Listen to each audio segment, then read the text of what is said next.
اعوذ باللہ من الشیطان الرجیم بسم اللہ الرحمن الرحیم یوم تکون السماء کالمہل وتکون الجبال کالعہن ولا يسأل حمیم حمیما یبصرونہم یود المجرم لو یفتدی من عذاب یومئذ ببنیہ وصاحبتہ وأخیہ وفصیلتہ التی تؤویہ ومن فی الارض جمیعا ثم ینجیہ کلا انہا لظی نزاعۃ للشوی تدعو من ادبر وتولی وجمع فأوعی ان الانسان خلق ہلوعا اذا مسہ الشر جزوعا واذا مسہ الخیر منوعا۔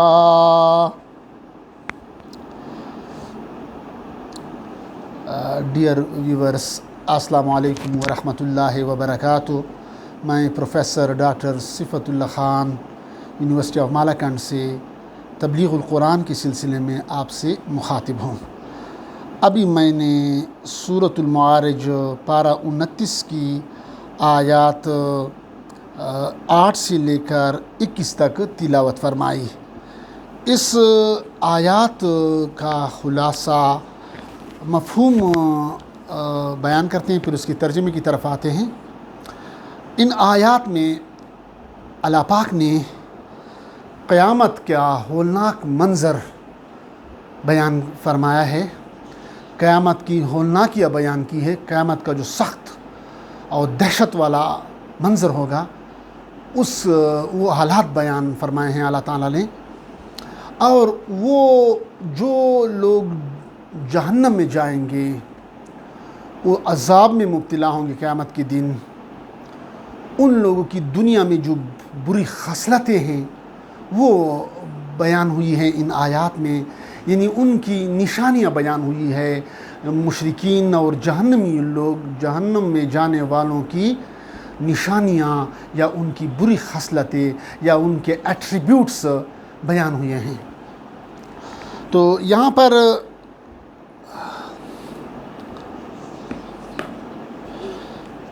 ترجمے کی طرف آتے ہیں۔ یوم تکون السماء کالمہل، جس دن ہوگا آسمان جیسے پگھلا ہوا تانبا، یعنی سرخ ہوگا، سرخ تانبے کی طرف، پگھلے ہوئے تانبے کی طرح آسمان ہوگا، پھر مطلب اس کا مفہوم پھر پٹ جائے گا۔ وتکون الجبال کالعہن، اور جبال پہاڑ ہوں گے اون، دن کی ہوئی اون کی طرح، بہت زراعت کی طرح وہ ہوں گے۔ پہاڑوں کی یہ حالت ہوگی جس طرح کپاس یا روئی کو یا اون کو اس کے چھوٹے چھوٹے زراعت میں تقسیم کیا جائے، اسی طرح کا پہاڑوں کی یہ حالت ہوگی، یعنی ختم ہو جائیں گے۔ ولا يسأل حمیم حمیما، اور نہ پوچھے گا کوئی دوست کسی دوست کا، یعنی مطلب ہے اس دن کوئی دوست کسی دوست کے کام نہیں آئے گا۔ آج کل کے دنیا میں ہم کہتے ہیں نا کہ یہ تو ہمارا دوست ہے، اس کے لیے ہم دوست کو خفا نہیں کر سکتے، اس کے لیے یہ غلط کام ہے یا سفارش ہے، یہ اس لیے ہم مانتے ہیں کہ ہمارا دوست ہے تو اس دوست نے سفارش کی ہے تو اس وجہ سے ہم اس کی بات مانتے ہیں، یعنی وہ غلط کام کرتے ہیں تاکہ دوست خفا نہ ہو جائے، ناراض نہ ہو جائے۔ حالانکہ یہی دوست آخرت میں آپ کے کچھ کام نہیں آئے گا، وہ اس کا کسی دوست کا پوچھنے والا نہیں ہوگا۔ یبصرونہم، حالانکہ ایسا نہیں ہوگا کہ آپ سے دوست وہ غائب ہوگا، یبصرونہم، اس کو دیکھیں گے ایک دوسرے کو، سب نظر آ جائیں گے، اس دن آپ کو نظر آئیں گے کہ یہ دیکھو یہ دنیا میں میرا دوست تھا فلاں فلاں، لیکن وہ پھر آپ کی کوئی جو ہے نا آپ کا پرسان حال نہیں ہوگا، آپ سے کوئی تکلیف دور کرنے والا نہیں ہوگا، یعنی وہ دوست آپ کی کوئی کام نہیں آئے گا جس کے لیے آپ دنیا میں غلط کام کرتے تھے، آپ اس کے لیے اللہ کو ناراض کرتے تھے، جس کے لیے دنیا میں آپ قرآن و سنت کی احکام کی خلاف ورزی کرتے تھے کہ دوست خفا نہ ہو جائے، یہ پارٹی والا ہے، ہمارے پارٹی کا کارکن ہے، ہمارے فلاں کا ہے نا، یہ کہتے ہیں نا کہ یہ سپوز آگے کے پاس چلے جاتے ہیں، پی ایم کے پاس، پرائم منسٹر کے پاس چلے جاتے ہیں تو کہتے ہیں کہ ہمارا یہ پارٹی کا دیرینہ دوست ہے، پارٹی کا کارکن ہے، تو اس کے لیے سفارش کرے، اس کا غلط کام ناجائز کام ہے لیکن پھر بھی اس کو سپورٹ کرے، ورنہ پھر ہمارا یہ دوست ناراض ہو جائے گا، یہ ہو جائے گا۔ اور یہ نہیں دیکھا جاتا کہ یہ جو سفارش جو میں کر رہا ہوں یہ کسی دوسرے بندے حقدار کا حق اس کے چھینا جا رہا ہے، اس کے میں چھین رہا ہوں، حالانکہ یہ دوست اس کا کوئی پھر کام نہیں آئے گا آخرت میں۔ تو یہ یبصرونہم، اس کو دیکھیں گے، ایک دو دوست سب نظر آ جائیں گے۔ یود المجرم، اور وہ چاہے گا وہ مجرم لوگ، وہ مشرکین وہاں پر، یعنی اس دن وہ مشرکین، وہ کفار، وہ قرآن و سنت سے روگردانی کرنے والے، وہ کیا کریں گے؟ لو یفتدی، کہ اس کو جان چھڑا جائے، لو یفتدی کے مطلب ہے کہ اس کو فدیہ میں دے دے، جان چھڑا دے، من عذاب، اس دن کے یوم عظیم، اس دن کے عذاب سے، ببنی، اپنے بیٹے کو، یعنی وہ یہ چاہے گا، وہ مشرک، وہ کافر، وہ منافق، وہ یہ جب اس عذاب، جہاں اس قیامت کی ہولناکیوں کو دیکھے گا، اس دہشت کو دیکھے گا، تو کہے گا کہ بس مجھے نفس نفسی کا ماحول ہوگا، بس مجھے بچایا جائے، بس مجھے بچائے، نفس نفسی۔ وہ کہے گا کہ کاش اگر وہ اس کی جان چھڑوائی، اس کی جان بخشوائی جائے، اگرچہ بے بنی، اپنے بیٹے کو دی، یعنی مطلب ہے کہ وہ اس دنیا میں اپنے بیٹوں کے لیے جو وہ غلط کام کرتے ہیں کہ میری بیٹی کی خواہش ہے یا فلاں کی خواہش ہے، قیامت کے دن یہی بیٹے کو دے گا کہ کاش اس اپنے عذاب سے چھڑانے کے لیے میں بیٹا بھی دینے کے لیے تیار ہوں، لیکن عذاب سے اس کی بخشوائی ہو جائے، اسے بچ جائے۔ وصواخبتہ، اور چھوڑو، بیٹا تو چھوڑو، وصواخبتہ، اپنی بیوی کو بھی، یعنی ہمارے معاشرے میں پشتون کلچر میں یہ بہت گالی سمجھا جاتا ہے کہ کہتے ہیں کہ اپنی بیوی کو کوئی دے دے، تو یہ جو ہے نا اپنی بیوی کو بھی دے کے لیے تیار ہوگا کہ اپنی بیوی کو دے گا کہ کاش وہ اسی جہنم سے اور اس عذاب سے اس کو چھڑایا جائے۔ یعنی آج کل تو اس دنیا میں تو بیوی کے لیے آپ غلط کام یا اس کی خواہشات کے لیے آپ جائز و ناجائز، اس کی فرمائشوں کو پورا کرنے کے لیے آپ جائز و ناجائز، حرام و حلال کی تمیز نہیں کرتے، دوسروں کے حقوق مارے جاتے ہیں، چھینے جاتے ہیں تاکہ اپنے بیٹوں کو خوش کیا جائے، بیٹوں کے لیے بینک بیلنس، بیٹوں کے لیے کوٹھیاں خریدی جائے، بیوی کے لیے کوٹھیاں بنگلے خریدی جائے۔ لیکن وہی جب قیامت کے دن کی ہولناکیاں دیکھے گا تو یہی مشرک، یہی منافق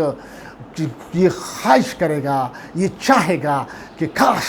یہ کوئی میرا بیٹا لے لے لیکن مجھے اس عذاب سے چھڑا دے، کوئی میری یہ بیوی لے لے لیکن مجھے اس عذاب سے چھڑائے۔ وَأَخِيهِ،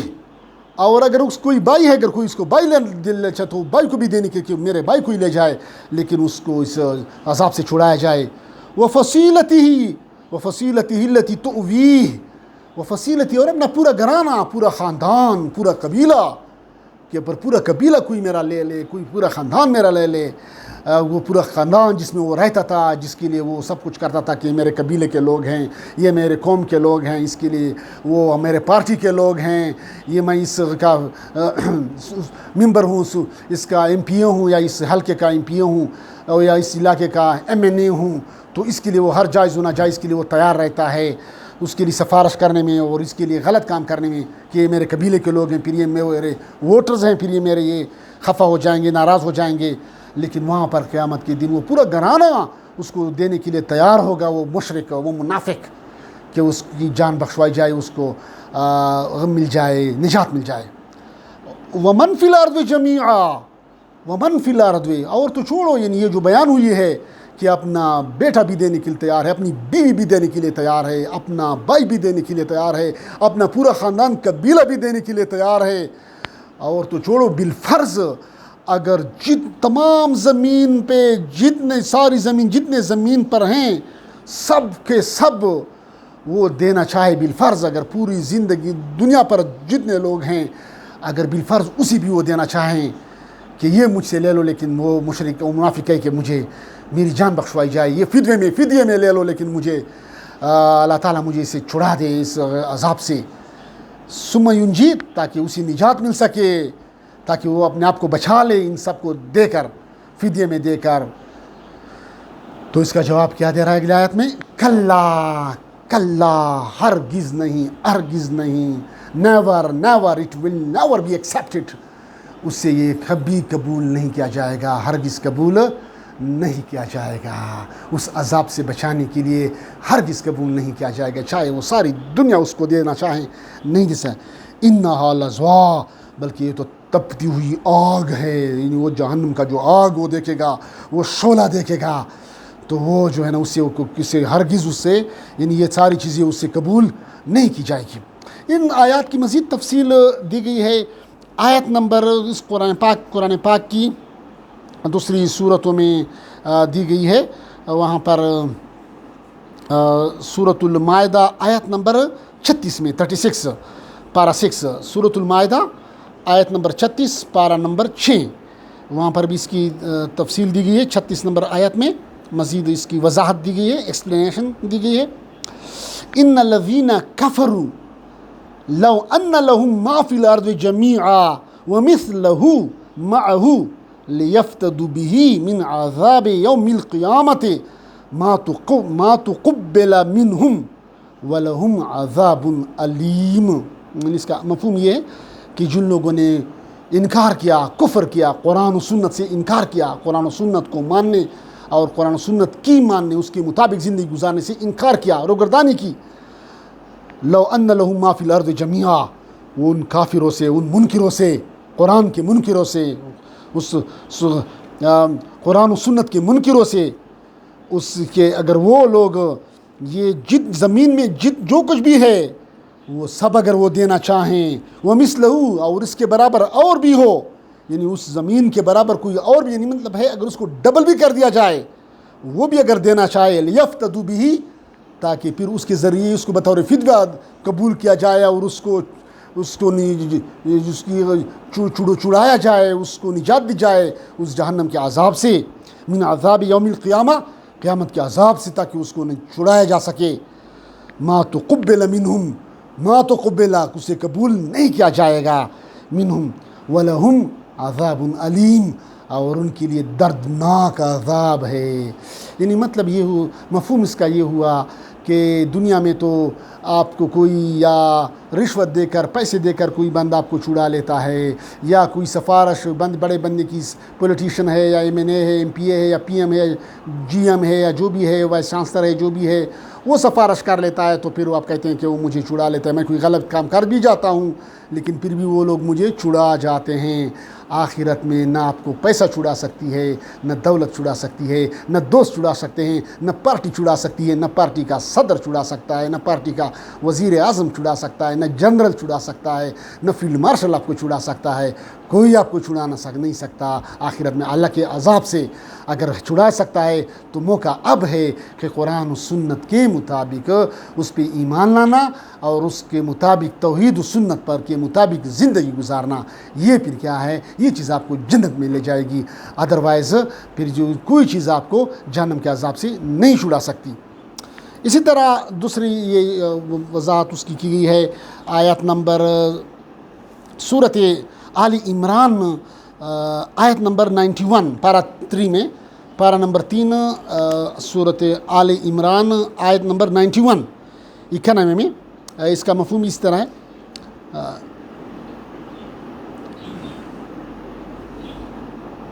ان الذین کفروا وماتوا وهم کفار فلن يقبل من احدهم ملء الارض ذهبا ولو افتدى به اولئک لهم عذاب علیم وما لهم من ناصرین۔ اس کا مفہوم یہ ہے کہ جن لوگوں نے کفر کیا، انکار کیا، قرآن و سنت کے منکر ہوئے، توحید و سنت سے انکار کیا، اور وہ ماتوا، اور اسی حالت میں، اسی کفر و منافقت میں، شرک، کفر و شرک اور منافقت میں ہی مر گئے، یعنی مطلب مرنے سے پہلے توبہ نہیں کی، فَلَن يُقْبَلَ مِنْهُمْ، فَلَن يُقْبَلَ، اس سے قبول نہیں کیا جائے گا، من احدہم، ان میں سے کسی ایک سے، ملء الارض ذہبا، اگر یہ ساری زمین سونے سے بھر دی جائے، یعنی اگر اتنی دنیا میں اب جو میں نے بات کی نا کہ کوئی بندہ رشوت دے لیتا ہے، سپوز کہتا ہے نا کہ میں فلاں پوسٹ حاصل کرنا چاہتا ہوں، فلاں وزارت حاصل کرنا چاہتا ہوں، تو فلاں تو ملء الارض ذہبا، یعنی اگر وہ بھر جائے ساری زمین سونے سے، یعنی گولڈ سے بھر جائے. ابھی جو ہم بات کر رہے تھے کہ اگر سب دنیا میں، تو دنیا کوئی بندہ رشوت دے لیتا ہے، یہ فلاں وزارت ہے تو اتنے کروڑ اتنے ملین روپے دے دو تو یہ وزارت آپ کو مل جائے گی یا مل سکتی ہے، یا یہ پوسٹ ہے اس کے لیے ایگزیکٹو پوسٹ ہے، وائس چانسلر کی سیٹ ہے، اس کے لیے اتنے ملین روپے جو ہے نا دے دیں تو آپ کو یہ سیٹ مل سکتی ہے، فلاں پوسٹ ہے. اس طرح جو نیوز میں خبریں آتی ہیں نا، فلاں وزارت ہے تو اتنے پیسے دے دیں تو آپ کو یہ وزارت مل جائے گی یا مل سکتی ہے، یا آپ یہ بن سکتے ہیں وہ بن سکتے ہیں. اب وہاں قیامت کے دن وہاں پر ایسا نہیں ہوگا. یہ دنیا تو دارالامتحان ہے، وہاں پر کیا ہے وہ وہاں پر کیا جزا ہے، وہاں پر آپ کو وہ پھر جو کچھ آپ نے کیا اس کا سزا و جزا ہوگا، وہاں پر عدل ہے، انصاف ہے. تو یہاں پر تو آپ پیسوں سے اپنے آپ کو بچا سکتے ہیں، لیکن وہاں پر آپ کو پیسے نہیں بچا سکتی، رشوت نہیں بچا سکتی، سفارش نہیں بچا سکتی، آپ کی پارٹی آپ کو نہیں بچا سکتی، آپ کا وزیر اعظم آپ کو نہیں بچا سکتا، آپ کا صدر آپ کو نہیں بچا سکتا، آپ کا جنرل آپ کو نہیں بچا سکتا، آپ کا فیلڈ مارشل آپ کو نہیں بچا سکتا. اگر اتنا بھی سپوز بالفرض اگر یہ ساری زمین ہے، اب مفہوم اس کا یہی آیت کا، اگر ساری زمین بالفرض اگر اس کو سونے سے بھر دیا جائے، اب یہ اندازہ لگے کہ کتنے جو ہے نا لامتناہی اماؤنٹ بنے گی، کربو ڈالر میں سے بھی انفینٹی بنے گی. اگر ساری زمین کو سونے سے بھر دیا جائے، مطلب اس کو کیلکولیٹر بھی کیلکولیٹ کرنے سے قاصر ہے، اتنا سونا کوئی بندہ اگر دینا چاہے اب فدیہ کی طور پر کہ مجھ سے قبول کیا جائے، لیکن وہ مجھے اس جہنم سے، اس قیامت کے عذاب سے چھڑایا جائے، تو اسے فَلَن يُقْبَلَ، اسے قبول نہیں کیا جائے گا، یعنی اس کی کام نہیں آ سکے گا. اولئک لہم، اس کے لیے عذاب علیم، دردناک عذاب ہے، دردناک تکلیف دہ عذاب. وما لہم من ناصرین، اور اس کا کوئی مددگار نہیں ہوگا کہ ہمارا آج ایم این اے صاحب آیا ہے، یہ ہمارا پی ایم صاحب آیا ہے، یہ اس کے لیے سپورٹ کرنے کے لیے ہمارا سپوز کہتے ہیں کہ ہم اپنے ساتھ پی ایم کو لائے ہیں، منسٹر صاحب کو لائے ہیں، فلاں صاحب کو لائے ہیں، یہ ابھی ہماری مدد کرے گا، ہمارے لیے قانون ابھی ہمارے کچھ جو ہے نا قانون کی گرفت میں ہم نہیں آ سکتے، کیونکہ ہمارے ساتھ ہمارے مددگار آئے ہیں، ہمارے ساتھ منسٹرز آئے ہیں، ہمارے ساتھ ہمارے لیڈرشپ آئی ہے، فلاں آئی ہے، فلاں لائک دیٹ، وہ ہمیں بچائے گی دنیا میں. لیکن آخرت میں کوئی بھی، نہ کوئی منسٹر، نہ کوئی جنرل، نہ کوئی وزیر، نہ کوئی وائس چانسلر، کوئی آپ کو نہیں بچا سکے، کوئی آپ کو اللہ کے عذاب سے بچا نہیں سکے گا. تو دیکھو بھائیوں، میرے بھائیوں، دوستو، یہ زندگی اتنی قیمتی ہے، جہاں پر یہ ساری دنیا کو سونے سے بھر دیا جائے، وہ بھی اگر کوئی پھر دینا چاہیں بالفرض، بھی اس کی بخشش نہیں ہو سکتی. اور آج ابھی وقت ہے، اس دنیا کا ایک ایک زندگی کا ایک ایک لمحہ اتنا قیمتی ہے. وہ علامہ اقبال کا جو ایک شعر ہے نا، علامہ اقبال کا کہ یہ خاکی اپنی فطرت میں نہ نوری ہے نہ ناری ہے. تو یہ خاکی جو ہے نا یہ انسان کی جو ہے نا، یہ اس کو اللہ پاک نے یہ موقع دیا ہے، دنیا کی چانس دیا ہے، یہ زندگی دی ہے. یہ کیا دارالامتحان ہے، یہ آزمائش کی جگہ ہے. اس میں قرآن و سنت پہ ایمان لانا اور توحید و سنت کے مطابق زندگی بسر کرنا، وہاں پر آخرت میں جو اصل کامیابی ہے وہ اس کی ضمانت دیتا ہے. یہ والی اس دنیا کو قرآن و سنت کے مطابق بسر کرنے سے آپ کو ہوگا جو نہ ختم ہونے والی ہمیشہ کی زندگی ہے، وہ آپ کو کامیابی مل سکتی ہے. تو اس میں یہ ہمارے لیے یہ ہماری خوش نصیبی ہوئی ہے کہ اللہ پاک نے ہمیں رسول پاک صلی اللہ علیہ وسلم، خاتم النبیین، ساقی کوثر، حضرت محمد مصطفیٰ صلی اللہ علیہ وآلہ وسلم کی امت میں پیدا فرمایا ہے. اور قرآن جو زندہ کتاب ہے، اسی کو اللہ پاک نے ہم اس امت کو دیا ہے. یہ قرآن، یہ اس میں شفا ہے، یہ کیا ہے، ہدی للناس ہے، ہدی للمتقین ہے، یہ ہدایت ہے، یہ جنت میں لے جانے والی ہے. اگر اس پہ ایمان لا جائے، اس کے معنی و مفہوم کو سیکھا جائے اور اس کے مطابق قرآن و سنت کے مطابق زندگی بسر کی جائے، اپنے عقیدے کو شرک سے پاک کیا جائے، اور جو ہے عمل قرآن و سنت کے مطابق کیا جائے، تو پھر اس کو کامیابی ہے. تو یہاں پر قیامت کی جو ہولناکیہ بیان کی گئی، واپس اس کی طرف آیت کی طرف آتے ہیں. سورۃ المعارج جو ہم پڑھ رہے تھے درمیان میں میں نے ریفرنس کے طور پر حوالے کے طور پر یہ مزید وہ 2 آیات پیش کی. ایک سے وہ سورہ آل عمران کی آیات میں نے آپ ابھی پیش کی اور دوسری سورۃ المائدہ کی آیت نمبر 36. واپس اب یہ اس کی طرف آتے ہیں کہ کلا انہا لظوا یعنی سورۃ المعارج کی آیت نمبر 15 ہے.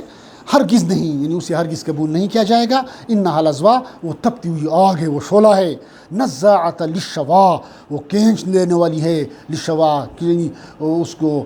جس طرح کہتے ہیں کلیجہ کھینچنے والی, یعنی مطلب ہے جس طرح آگ کپڑے پہ لگ جائے نا اس کو وہ سکیڑ لیتی ہے, اس کو کر دیتی, اس طرح پورے جو ہے نا بدن کو آگ کیا کر لیتی ہے, وہ کھینچ لے گی اور اس کو دبوچ لے گی, سکیڑ لے گی اس کو.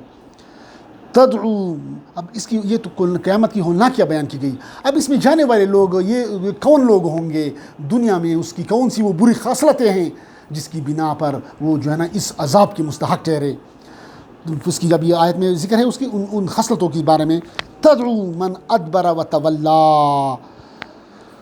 جو تدعو پکارتی ہے اس کو جس نے پیٹھ, ادبرا و تولا جس نے پیٹھ پھیرا, اور تولا اور اسے روگردانی کی. یعنی ایک پہلی جو اس کی بیان کی گئی خباثت یا بری خصلت بیان کی گئی ہے وہ کیا ہے, تدعو من ادبرا و تولا جنہوں نے قرآن کو سیکھنے اور سمجھنے کو پیٹ کر گئے, یعنی قرآن کی طرف اپنی پیٹ کر گئے. یعنی آپ اس کو کسی دعوت دیں کہ قرآن اللہ کی کتاب ہے, اس کو سیکھنا, اس کو سمجھنا, اس پر تدبر کرنا, یہ اس پہ اس میں غور و فکر کرنا, یہ ہر مسلمان مرد اور عورت پر فرض ہے. یہ صرف علماء کا کام نہیں ہے کہ علماء جو ہے بس صرف قرآن کو ترجمے سے سیکھیں گے, باقی لوگ جو پروفیسر ہیں, جو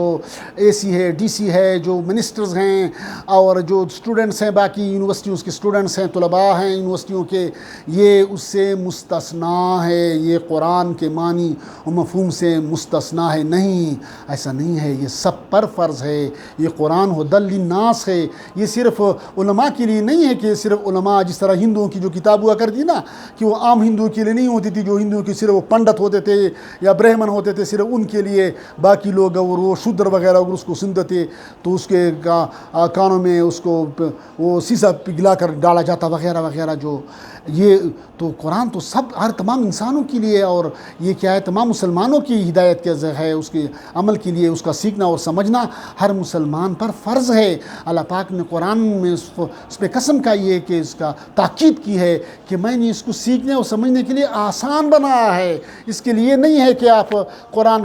کو سیکھنا ہے, اس کا سمجھ یا مفہوم سمجھنے کے لیے بہت بڑے بڑے فلاسفروں کی ضرورت ہے. نہیں, اس کو سیکھنا, اس کا مفہوم سمجھنا وہ بہت ہی آسان ہے. اللہ پاک نے اس کو آسان بنایا. ہاں یہ اور بات ہے اگر کوئی قرآن پاک کی پھر تفسیر لکھنا چاہے پھر اس کے لیے علوم ہے کہ آپ یہ علوم سیکھ لیں, لیکن عام مسلمان کے لیے صرف اتنا سیکھ لینا کہ یہ آیت اس میں اللہ پاک مجھ سے کیا فرما رہے ہیں, یہ اللہ پاک آپ سے کلام کر رہا ہے, یہ اللہ پاک آپ سے باتیں فرما رہا ہے. تو یہ جو باتیں فرما رہا ہے, یہ جو لیٹر مجھے ملا ہے, تو اس لیٹر کی میں کیا یہ مجھ سے کیا مطالبہ کرتی ہے, کس طرح زندگی گزارنے کی مطالبہ کرتی ہے. تو یہ سیکھنا ہر مسلمان پر فرض ہے, چاہے وہ یونیورسٹی کا پروفیسر ہے, چاہے وہ کالج کا پروفیسر ہے, چاہے وہ اسکول کا استاد ہے, چاہے جس شعبے سے بھی وہ تعلق رکھتا ہے, چاہے منسٹر ہے, چاہے جرنل ہے, چاہے کرنل ہے, چاہے میجر ہے, چاہے فوجی ہے, سویلین ہے, جو بھی ہے, ہر مسلمان مرد اور عورت پر قرآن کا معنی اور مفہوم سیکھنا, سمجھنا, اس پہ عمل کرنا اور اس کی تبلیغ کرنا فرض ہے, ذمہ داری ہے. اور اس کے بارے میں فرض وہ چیز ہوتی ہے جس کے بارے میں پوچھا جائے گا, آپ سے پوچھا جائے گا کہ آپ قیامت کے دن آپ سے پوچھ ہوگی کہ اللہ پاک فرمائیں گے کہ میں نے آپ کو یہ کتاب بھیجی تھی, آپ نے اس کی سیکھنے کے لیے کوشش کی تھی, آپ نے اس کو سمجھنے کے لیے کسی کے پاس گئے تھے کہ اس کا ترجمہ آسان معنی میں مجھے سکھا دے, اس کا کیا مطلب ہے. تو یہاں پر یہ اس کی پہلی جو جہنمیوں کی جو جہنم میں جانے والوں کی پہلی جو بری خصلت ہے وہ یہ ہے کہ وہ کیا کرتے ہیں کہ جب اس کو وہ کیا من ادبرا تدعو کہ جب اس کو پکارا جائے قرآن کی طرف کہ قرآن کو سیکھو قرآن کو سمجھو تو پیٹ کر جاتے ہیں، یعنی اپنی اس کی طرف پیٹ پھیر لیتے ہیں، یعنی مطلب ہے اسے منہ موڑ لیتے ہیں، وہ کہتے ہیں کہ نہیں یہ تو مشکل ہے، یا نعوذ باللہ کوئی اس پہ الفاظ کستے ہیں کہ نہیں یہ تو ملاؤں کا کام ہے، یعنی مطلب اگر آپ یہ داڑھی مبارک چھوڑ دیں نا تو لوگ کہتے ہیں کہ ایک بعض لوگ اس طرح فکر ہے کیونکہ یہ کفری الفاظ ہیں، اللہ معاف فرمائیں کہ آپ نے کیا اپنے آپ سے ملا بنا کے رکھا ہے، حالانکہ یہ داڑھی مبارک یہ تمام انبیاء و کرام کی سنت ہے، حضرت آدم علیہ السلام سے لے کر خاتم النبیین ساقی کوثر حضرت محمد مصطفیٰ صلی اللہ علیہ وسلم تمام انبیاء کرام کی داڑھی مبارک تھی، اس طرح تمام صحابہ کرام رضوان اللہ علیہم اجمعین کی داڑھی مبارک تھی۔ اب یہ جو ہے نا کوئی کہے کہ جو ہے نا اس کی میں یہ داڑھی کے ساتھ برا لگتا ہوں، نعوذ باللہ وہ کلین شیو کر لیتا ہے کہ نہیں میں داڑھی کے ساتھ، تو یہ کیا ہے؟ اب اگر اس داڑھی پہ وہ پشیمان ہے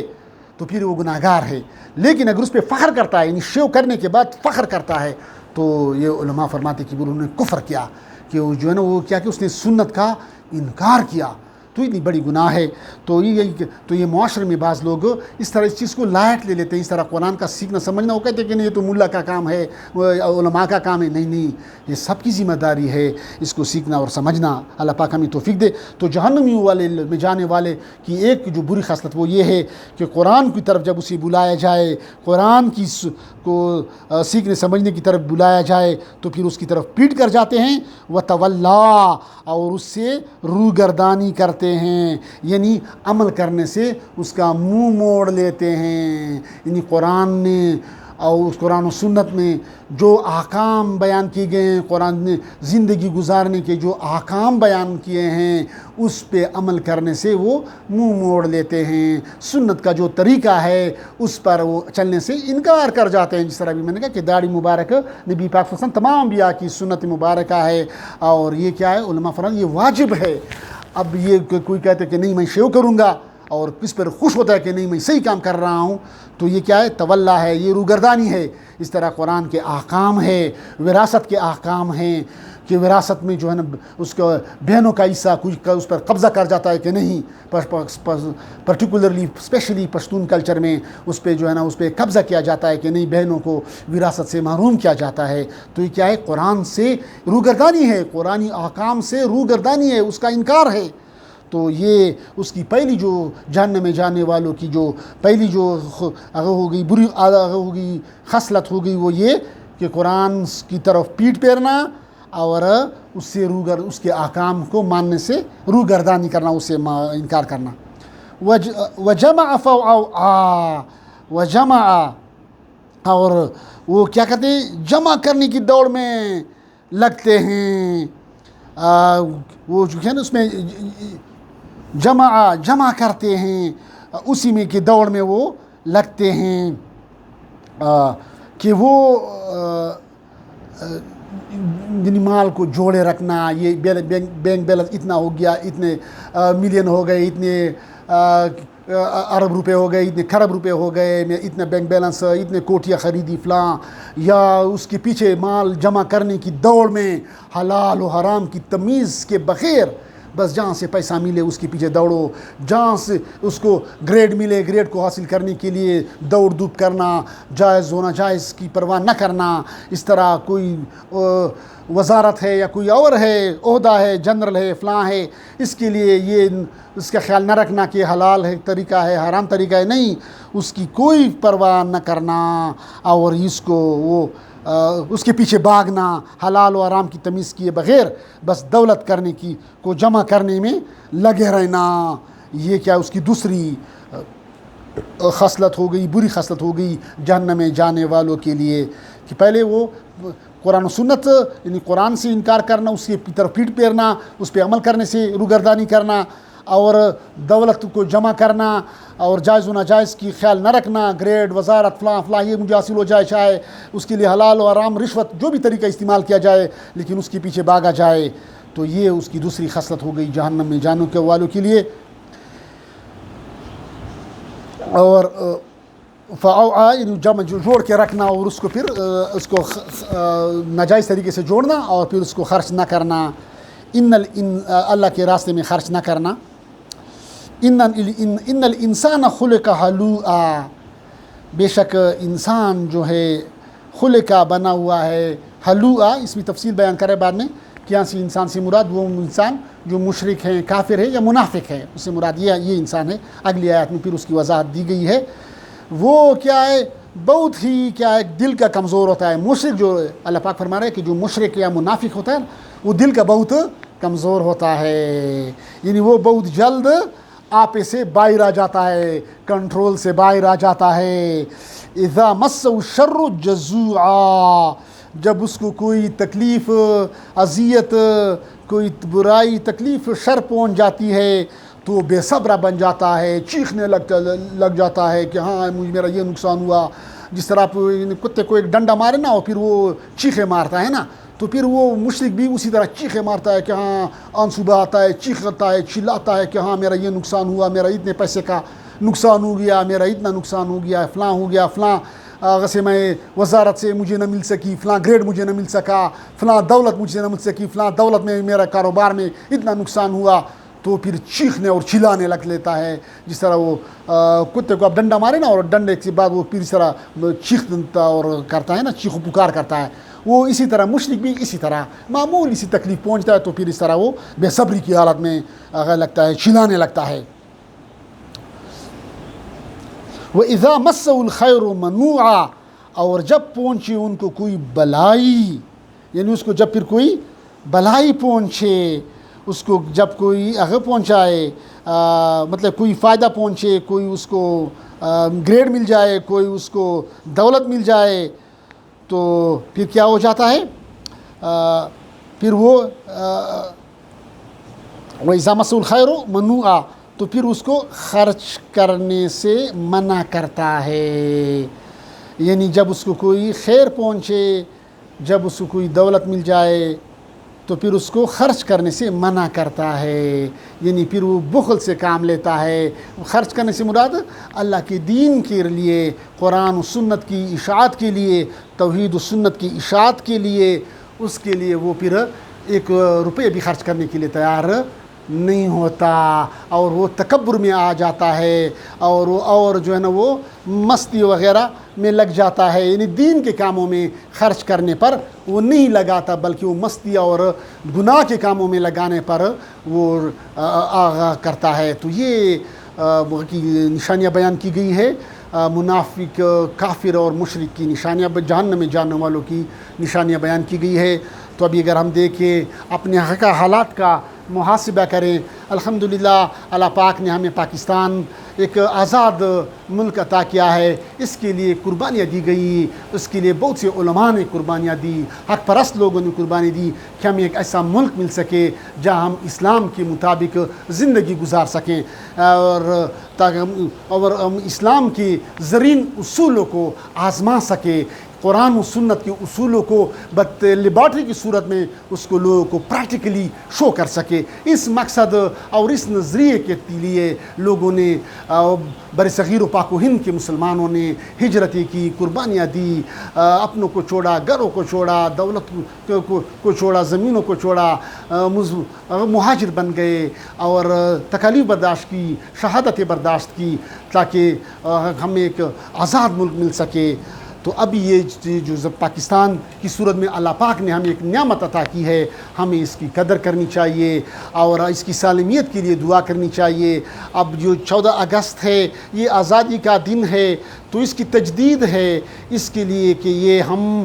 اس کے مطابق اللہ نے ہمیں جو نعمت دی ہے اسی کا شکر ادا کریں، نہ کہ وہ جہنمیوں کی طرح کہ جب اس کو کوئی، ابھی جو ہم نے ذکر کی کہ جب اس کو کوئی شر ملے، تکلیف ملے تو وہ پھر چیخنے لگتے ہیں، اور جب کوئی